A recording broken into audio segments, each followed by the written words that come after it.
when we are kids, the news is something that we don't really understand, but that the grown-ups watch and that we have the utmost respect for. The news are on? I better shh. And as we become a bit older, you understand what's going on, but it's just boring. But when we're grown-ups ourselves, then we get it. Then we understand that the news is something important that we have to watch to be informed and stay smart. And let's just be a part of the discussion around the dinner table. Right?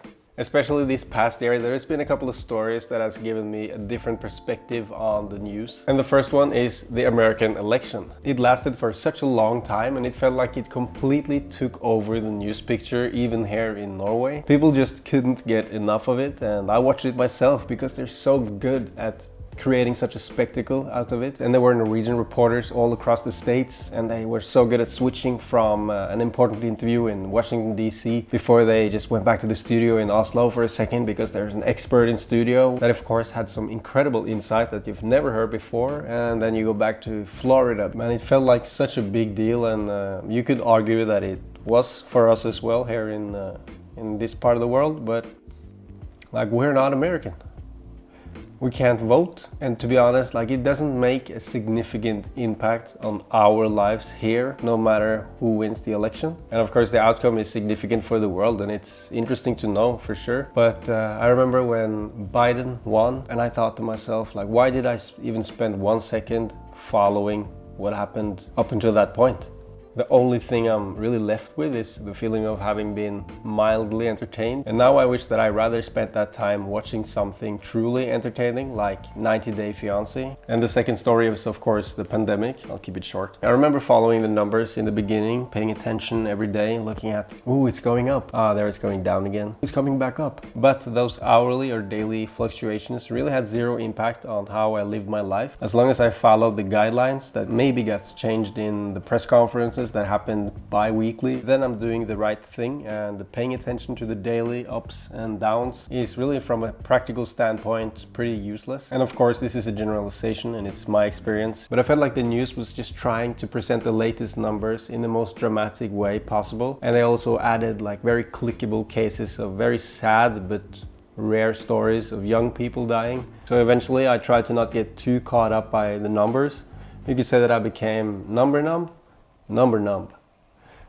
Just think about this, that death, destruction, and accidents, and usually horrible and negative things, they happen in a sudden. They happen acutely.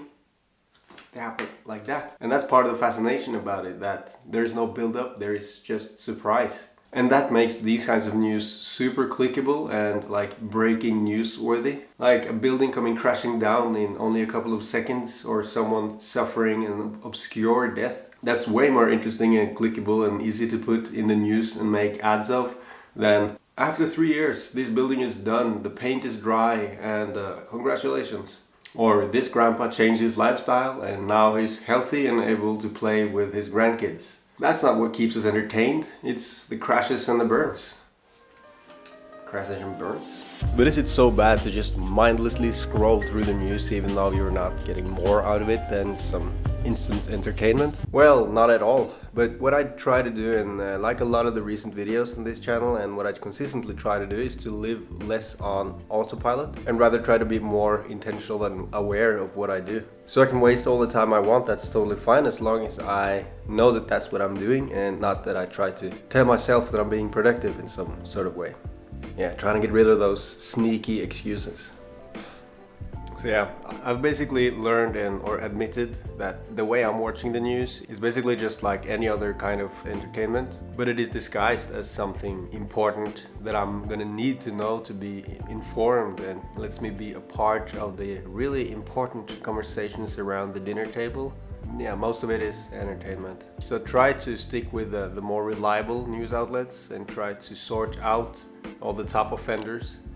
But it is difficult. It's like social media. It's like so addictive in a way, because it's so entertainment based. I'm sure whichever country you're watching this from, you have your own like news source known to surface the kind of content that is not necessarily very important and that is more clickbait.